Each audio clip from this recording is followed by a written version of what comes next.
A paz do Senhor Jesus, tudo bem, meus irmãos? Estamos aqui dando início a mais uma videoaula para dar continuidade no nosso EBD, para que nós continuamos aprendendo, meditando, crescendo no nosso conhecimento de Deus, no nosso conhecimento do Senhor, que essa videoaula possa edificar a sua vida, que você possa continuar a estar aprendendo das coisas de Deus. Nós estamos neste trimestre, estamos aprendendo a respeito de Salmos e hoje nós vamos meditar em cima do Salmo 25. E o nosso tema desta aula de hoje é buscando conhecer os caminhos do Senhor.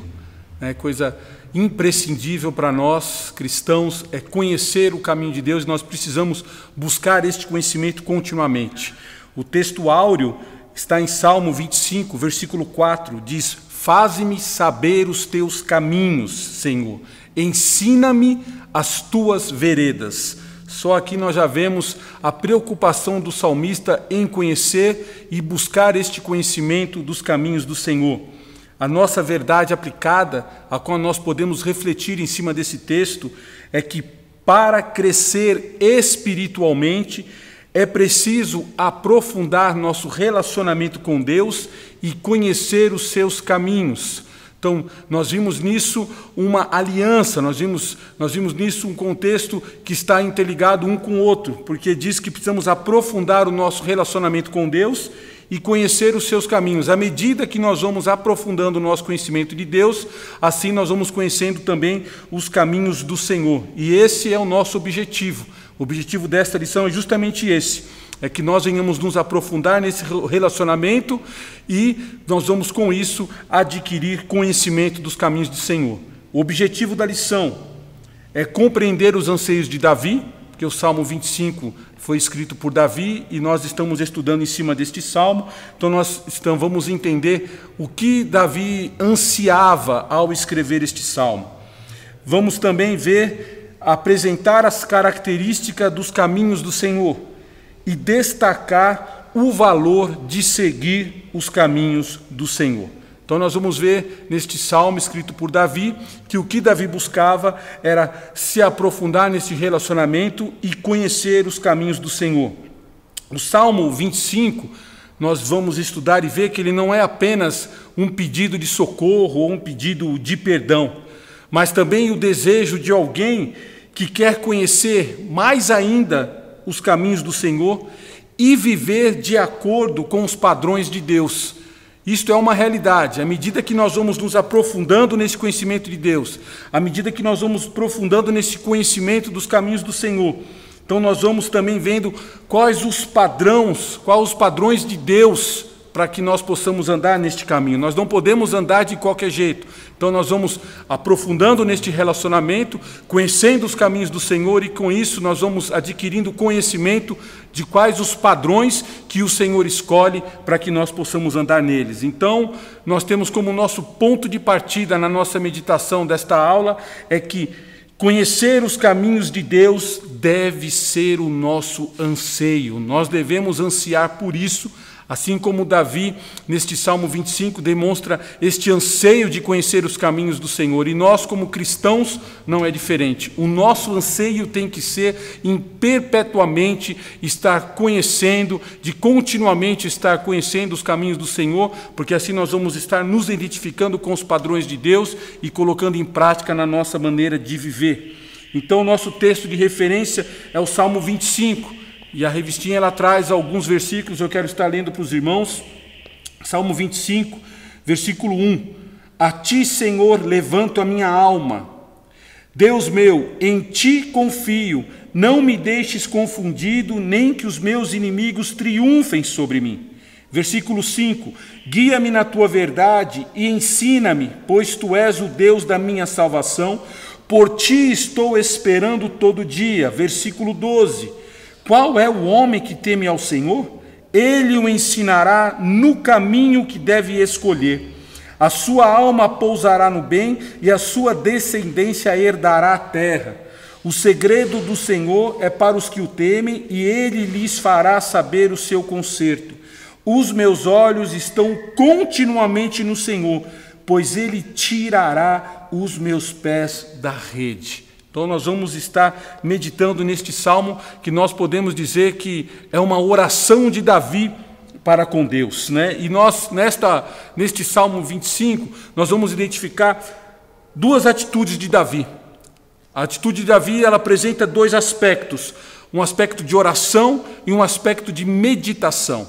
De oração porque Davi, ele apresenta a Deus as suas súplicas, e meditação, quando Davi percebe os atributos de Deus, e ele começa a refletir sobre eles. O que é isso? Quando você começa a perceber os atributos de Deus, quando você começa a reconhecer os atributos de Deus e reflete sobre eles, você reconhece quem é que responde às suas orações. Por isso que Davi está colocando as suas súplicas diante do Senhor, que ele começa a meditar nos atributos de Deus, reconhece os atributos do Senhor, e com isso ele também reconhece de onde vem a resposta às suas súplicas, de onde vem a resposta às suas orações.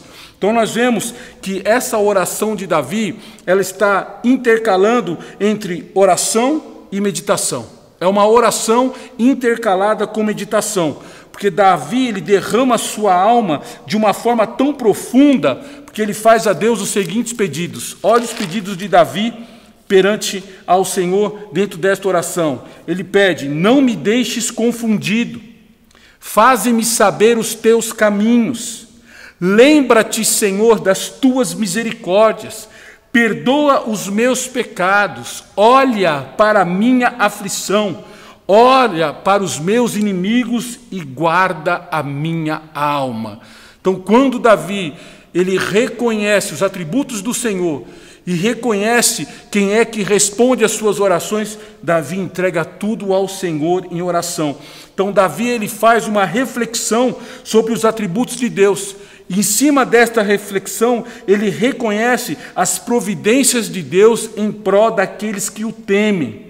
Então, nesta reflexão, Davi encontra em Deus uma fonte inesgotável e perpétua de conforto para todos aqueles que se sentem sozinhos, que se sentem abandonados. Olha que coisa maravilhosa, quando Davi, ele começa a refletir, meditar sobre os atributos de Deus, e reconhece quem é que responde às suas orações, ele vê no Senhor uma fonte inesgotável e uma fonte perpétua de conforto para todos aqueles que se sentem sozinhos e abandonados.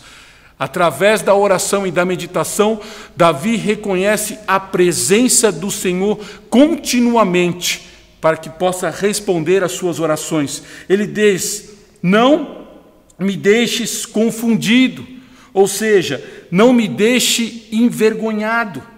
Então nós vemos aqui, diante deste pedido de Davi, não me deixes confundido, ou seja, não me deixes envergonhado, nós vemos a confiança que Davi tem no Senhor. Então nós vemos aqui que Davi está colocando toda a sua confiança em Deus. Por quê? Olha o que ele diz aqui no versículo 2. Deus meu, em ti confio. Não me deixes confundido, nem que os meus inimigos triunfem sobre mim. Então, aqui Davi não está dizendo que os inimigos estavam triunfando sobre ele, muito pelo contrário, está dizendo, nem que os inimigos triunfem sobre mim, porque Davi, ele foi um homem de batalha, um homem de guerras, mas a qual o Senhor lhe concedia vitória nas suas batalhas, e Davi reconhecia isso. Então ele está dizendo que, embora os seus inimigos não tenham triunfado sobre ele, eles são uma ameaça constante. Então ele pede ao Senhor, ele clama ao Senhor. Davi clama pela misericórdia e pela bondade de Deus, porque ele diz: em ti eu confio, Senhor. Não me deixes confundido, não me deixes envergonhado, nem que os meus inimigos triunfem sobre mim. E aqui é algo interessante, porque Davi, diante das suas vitórias, ele vê a possibilidade de haver uma derrota, de haver os inimigos triunfando sobre ele e sendo envergonhado diante disso. Eu gosto muito de uma frase que diz o seguinte: permaneçamos tão vigilantes depois da vitória quanto antes da batalha. Muitas vezes, nas nossas vitórias, o que nós fazemos? nós baixamos a nossa guarda e nós nos tornamos vulneráveis aos ataques do inimigo. Mas muito pelo contrário, Davi, ele está confiando no Senhor. Mesmo diante das suas vitórias, ele diz: Senhor, eu continuo confiando no Senhor. Reconheço que as minhas vitórias são concedidas pelo Senhor. Então Davi, ele está fazendo o quê? Permanecendo vigilante depois da batalha, tanto depois da vitória como antes da batalha. O próprio Paulo, ele dá essa instrução a Timóteo. Na segunda carta de Paulo a Timóteo, versículo 14 do capítulo 3, diz o seguinte: tu, porém, permanece. Então nós devemos permanecer constante na nossa busca ao Senhor, na nossa confiança em Deus, mesmo que hoje nós vivemos assim, numa condição tranquila, eu digo, na nossa intimidade com Deus, achando que nós estamos isentos de muitas coisas, mas na verdade nós não podemos baixar a nossa guarda, porque pode não parecer, mas o inimigo está constantemente buscando alguma forma de trazer derrota para as nossas vidas. Então, mesmo que nós tenhamos a confiança da vitória que temos no Senhor, nós precisamos permanecer constantes e vigilantes, mesmo depois da vitória, porque a batalha, ela é constante também. O inimigo, ele não cessa, o inimigo, ele não para, ele está ao nosso derredor, procurando alguma maneira de poder nos tragar. Então, nós não podemos baixar a nossa guarda, temos que ser como Davi, manter a nossa confiança no Senhor, ciente de que Ele concede a nossa vitória. Outra coisa interessante que Davi coloca nas suas orações, que ele diz no versículo 7, perdoa os meus pecados. E Davi diz algo interessante, ele pede ao Senhor que não se lembre dos pecados da sua mocidade. Olha o que João Calvino ele diz a respeito desse versículo. Ele diz o seguinte: o salmista dá a entender que se Deus o tratasse de acordo com o rigor da lei, não só os seus pecados de ontem ou de alguns dias entrariam em julgamento contra ele, mas todas as vezes que pecara, contando desde a infância, sejam agora com justiça apresentados contra ele. Olha que interessante. Ele diz algo interessante, diz que se Deus o tratasse de acordo com o rigor da lei. E muitas vezes nós nos isentamos disso, porque hoje eu vejo neste momento que nós estamos vivendo, por causa deste coronavírus, por causa deste Covid-19, eu vejo pessoas, muitas pessoas estão dizendo isso, que está vindo o juízo de Deus sobre as nações, que está vindo o juízo de Deus sobre o povo, e eu não tenho esta capacidade de dizer para você com certeza que é isso que está acontecendo, mas uma coisa me traz temor, porque se eu estou dizendo que está vindo o juízo de Deus sobre o erro das nações, então eu preciso me policiar, porque se vem juízo de Deus sobre os erros e sobre os meus erros, virá o quê? Nós não estamos isentos disso. Nós não podemos achar que o Senhor está pesando a sua mão em determinada situação, já que Ele está trazendo esse juízo, já que se diz que é o pesar da mão de Deus sobre as nações e sobre os nossos erros. Então nós nos achamos isentos deste juízo? Não, nós precisamos ser assim como Davi, pedir constantemente perdão pelos nossos pecados, porque há uma máxima que está na primeira carta de João, capítulo 1, versículo 9, que diz: se confessarmos os nossos pecados, Deus é fiel e justo para nos perdoar e nos purificar de toda injustiça. Nós vamos entender isso, que pecado confessado é pecado perdoado. Então nós não precisamos achar que nós já obtemos o perdão, porque nós já reconhecemos ao Senhor, reconhecemos a Cristo como Senhor e Salvador da nossa vida, então nós estamos isentos agora de confessar os nossos pecados. Muito pelo contrário, agora sim que nós temos que continuamente confessar os nossos pecados, porque pecado confessado é pecado perdoado. Senão nós vamos fazer que nem o fariseu e o publicano que entraram no templo para orar. O fariseu estava ali dizendo: ó Senhor, obrigado que eu não sou como este, que eu sou o dizimista, que eu oro, que eu jejuo. O que o publicano estava fazendo? O publicano estava se justificando diante de Deus. Enquanto o publicano, ele esmurrava o seu peito e dizia: Senhor, tem misericórdia de mim, que sou um pecador. Essa é a atitude de Davi, e essa tem que ser a nossa atitude, igual foi a deste publicano, diante do Senhor, confessar ao Senhor que somos pecadores sim, mas que reconhecemos em Cristo o perdão dos nossos pecados. Então nós devemos continuamente estar buscando o perdão do Senhor, para que nós possamos nos sentir livres, porque uma coisa é certa, a maior liberdade que nós podemos sentir é aquela que diz que já não há condenação para aqueles que estão em Cristo. Esta é a maior liberdade que nós temos, de saber que não há condenação sobre nós, porque nós fomos lavados e remidos pelo sangue do Cordeiro, mas nós precisamos estar continuamente confessando os nossos pecados diante do Senhor. Por isso, este é o desejo de Davi. Este é o desejo e reconhecimento do salmista no Salmo 25. Ele quer buscar os caminhos do Senhor, reconhecer este caminho e andar neste caminho. Porque Davi declara no versículo 4, faz-me saber os teus caminhos. O que Davi está fazendo aqui? Davi está pedindo direcionamento da parte de Deus. Davi, ele sabia da fragilidade e limitação em discernir o que é bom e o que é mal. Portanto, ele se coloca na dependência de Deus. E nós não somos diferentes. Muitas vezes nós temos essa dificuldade de discernir o bem do mal, e nós precisamos buscar neste Senhor, buscar no Senhor este discernimento, para que nós possamos reconhecer o caminho bom e o caminho mau, e escolher sempre pelo caminho bom. Não é isso que nós vemos ali em Deuteronômio? Apresentei hoje a vocês as bênçãos e os ais, apresentei hoje a vocês a vida e a morte, escolhei, pois, pela vida, escolhei, pois, pelo caminho bom, escolhei, pois, pelo caminho da bênção. Provérbios 20 e 24 diz, os passos do ser humano são dirigidos pelo Senhor. Como seria possível alguém discernir perfeitamente seu próprio destino? Olha que coisa gloriosa!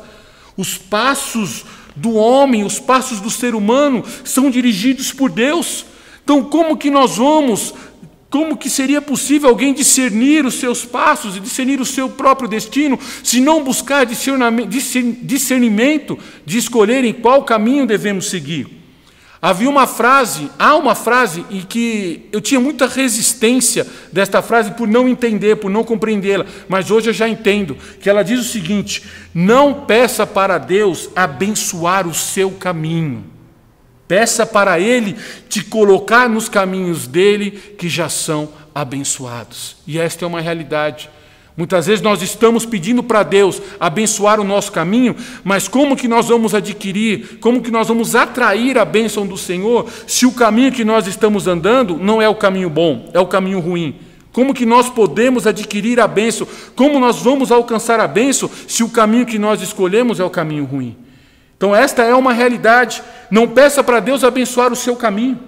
Peça para Ele te colocar nos caminhos dEle que já são abençoados. Então, se eu estou andando nos caminhos do Senhor, eu não preciso pedir pela bênção de Deus, porque a bênção do Senhor já está totalmente alinhada, já está totalmente atrelada, faz parte deste caminho. Se nós estamos andando no caminho do Senhor, tenha certeza de uma coisa, você já está no caminho da bênção. Você não vai precisar pedir para Deus abençoar o seu caminho, porque o caminho do Senhor, Ele já é abençoado.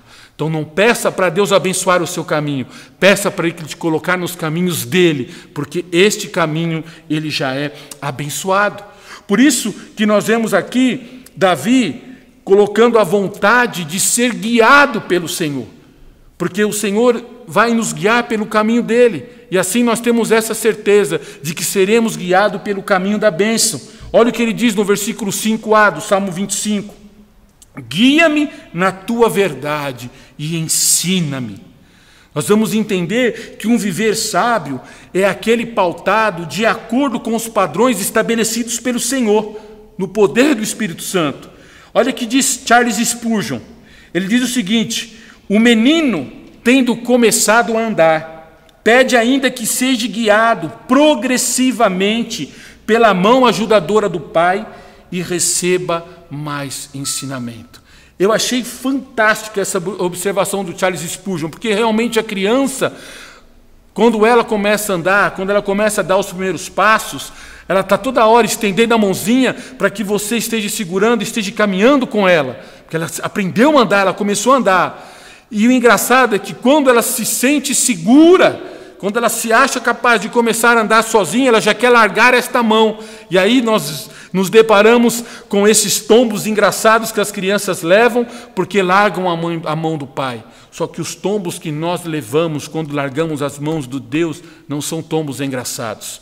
Então nós precisamos entender isso, que nós precisamos estar continuamente segurando na mão do Senhor, para Ele nos guiar. De nenhuma forma nós temos como chegar para Deus e dizer: Senhor, pode soltar a minha mão, que eu já sou capaz de andar sozinho.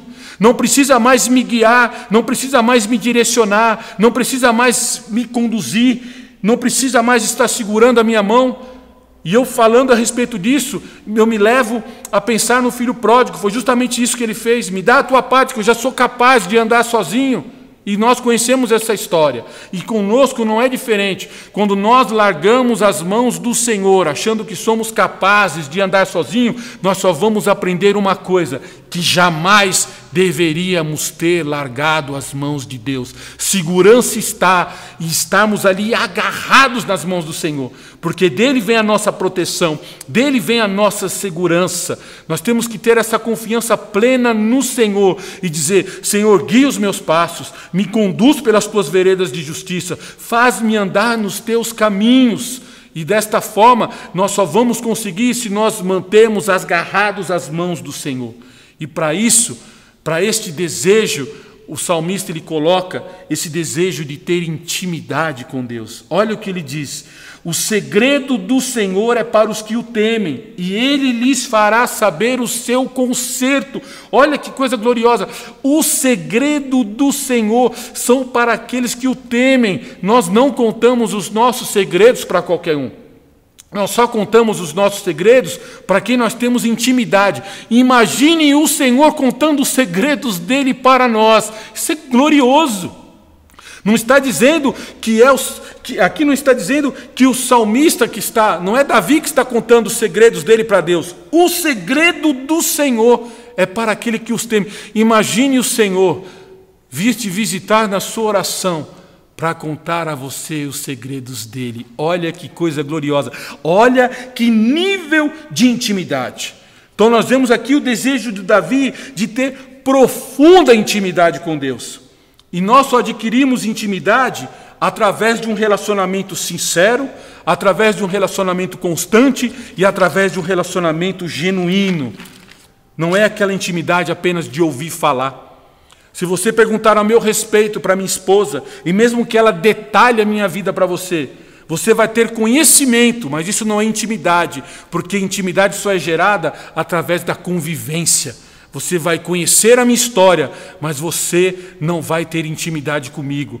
É uma coisa que essa é uma realidade. Intimidade não é daqueles que conhecem a sua história. Intimidade é daqueles que fazem parte da sua história. Não que conhecem o seu caminhar, mas que caminharam junto com você. Isso é intimidade. Então eu não quero apenas conhecer a história de Deus, eu quero fazer parte dessa história. Eu não quero apenas saber dos passos do Senhor, eu quero andar junto com Ele. Isto é ter intimidade. E através dessa intimidade, Davi ele reconhece que Deus ele é o Salvador. Olha o que ele diz no versículo 5: Tu és o Deus da minha salvação. Isso é glorioso. Davi, na sua intimidade com Deus, ele olha e diz: Senhor, Tu és o Deus da minha salvação. E a salvação aqui, ela é entendida como livramento. E é isso que é maravilhoso. A intimidade nos leva ao reconhecimento de onde vem o nosso socorro. Davi mesmo diz: o Senhor forjou as minhas mãos para a guerra, o Senhor forjou as minhas mãos para a batalha. Davi nunca se deu ao crédito. Ele reconhecia que tudo vinha do Senhor, que tudo provinha do Senhor. E isso é só através da intimidade. É na intimidade que nós vamos saber de onde vem o nosso socorro. É na intimidade que nós vamos saber de onde está vindo o nosso livramento. Na intimidade que nós vamos saber de onde é a fonte que nós recebemos. E essa fonte é o Senhor. Então nós precisamos entender isso. Nós só vamos reconhecer isso na intimidade. Na nossa intimidade com Deus é que nós vamos conhecer quem Ele é.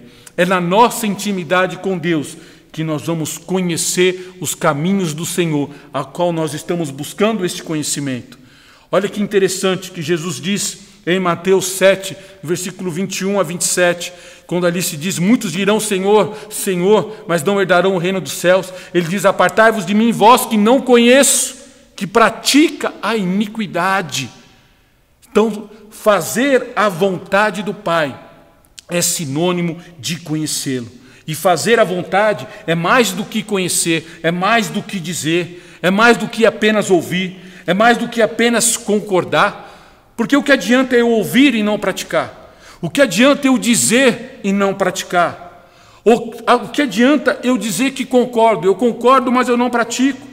Então o discípulo de Cristo, ele deve buscar conhecer para fazer.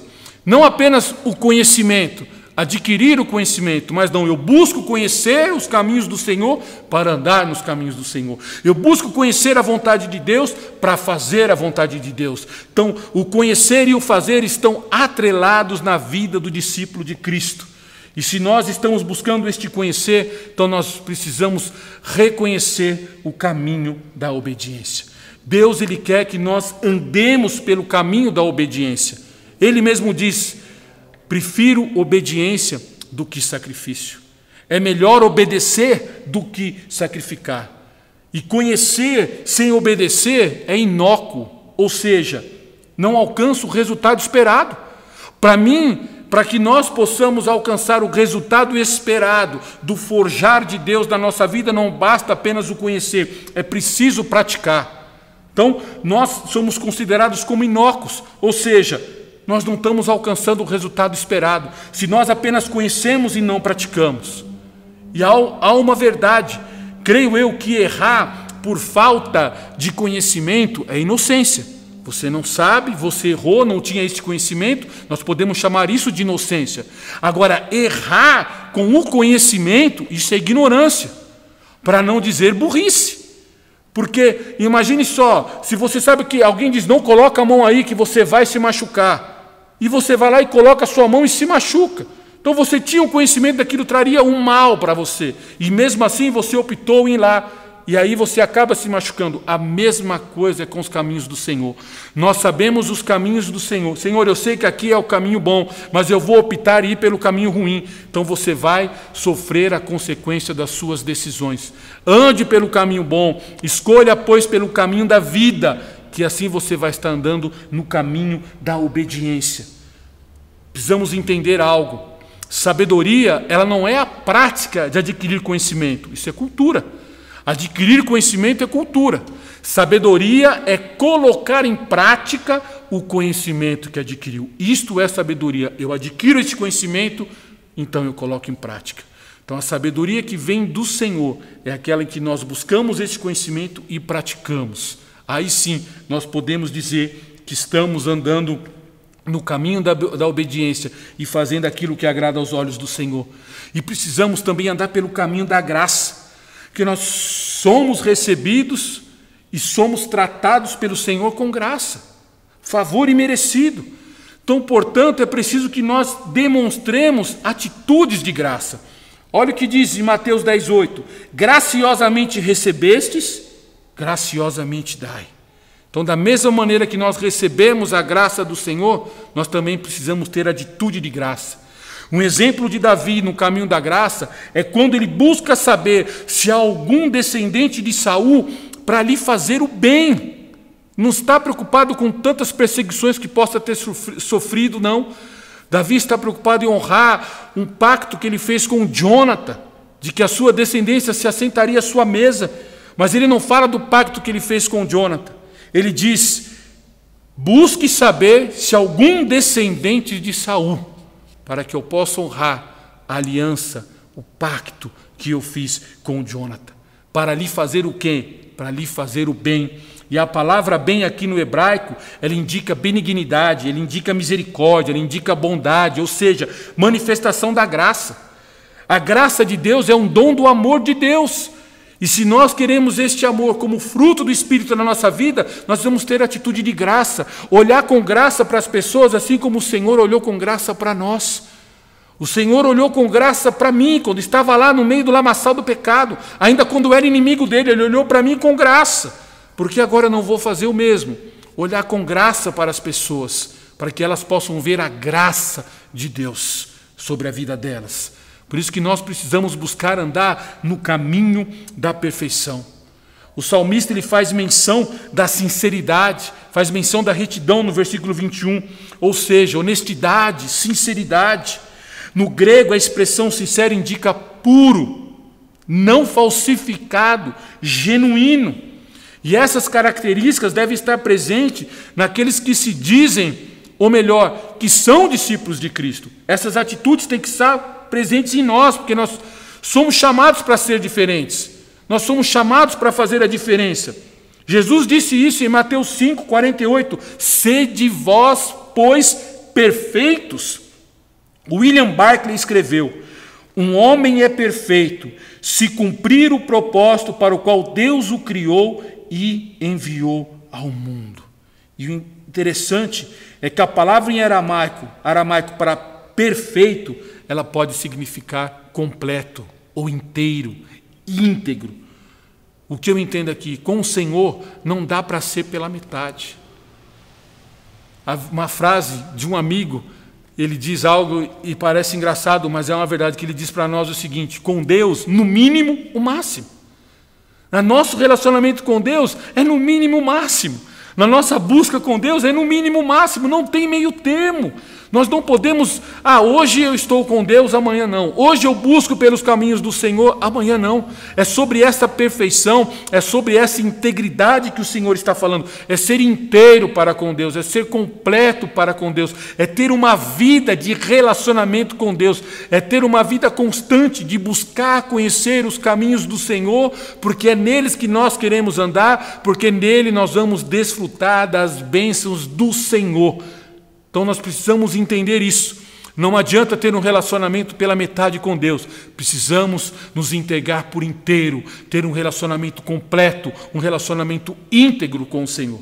E eu quero concluir com a frase do livrinho, que diz o seguinte: os perigos e as dificuldades presentes na realidade da caminhada cristã não devem nos impedir de crescermos no conhecimento acerca dos caminhos do Senhor e de buscarmos viver segundo a vontade de Deus. Que esta lição possa edificar a sua vida, possa edificar o seu dia e que você medite nisso, que nós precisamos continuamente buscar essa intimidade com Deus, crescer neste relacionamento com o Senhor, buscar pelos caminhos de Deus e andar neste caminho, porque daí nós não vamos precisar pedir para que o Senhor abençoe os nossos caminhos, porque nós já vamos estar nos caminhos do Senhor que são abençoados. Amém? Deus abençoe a sua vida. Um forte abraço. Fica na paz do Senhor Jesus.